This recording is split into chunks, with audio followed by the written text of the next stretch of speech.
Bakit nga ba parami na ng parami ang mga Pilipina na nahuhumaling sa mga Indiano? Sa video nga na ito ay pag-uusapan natin yan. Guys, magandang umaga sa inyong lahat. So ngayon ay papaalis na naman kami ni Doc Milan. Good morning, Doc Milan!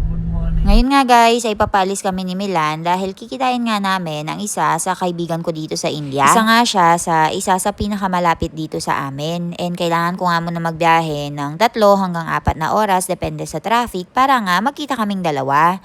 Meron kasing mga pinadalang pagkain ang nanay niya at kapatid niya sa akin kaya naman ay di-deliver ko nga ito kasama yung mga mangga na ani namin. After nga ng mahabang biyahe ay nakarating na nga kami dito sa bahay ni Ate Jenny and talaga namang nakakatuwa yung reaksyon niya dahil 2 taon na rin kasi siya dito sa India and marami nga pinadalang mga Filipino food ang mother niya sa kanya. Nakakatuwa nga guys na meron na nga akong kaibigan dito na malapit lang sa amin and meron nga akong mapupuntahan tuwing mga Christmas, New Year o may mga okasyon. Pinagluto nga kami ni Ate Jenny ng Indian food at nagluto nga din siya ng lumpiang toge para sa akin. Meron nga din siyang nilutong dynamite and sobrang sarap na sarap talaga ako.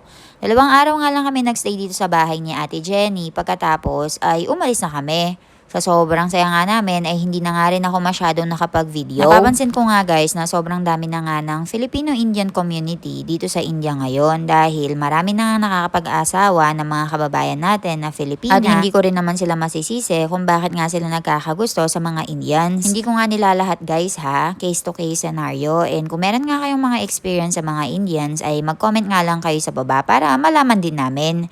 Pero karamihan nga sa amin guys ay nagkakagusto sa mga Indiano dahil napaka-loyal talaga nila. Hindi ko nga alam kung pare-pareho guys sa iba't ibang mga society ha. Pero sa society na kinabibilangan nga ni Milan guys, kapag nag-cheat nga sila or nagloko ay mapapahiya talaga yung buong pamilya.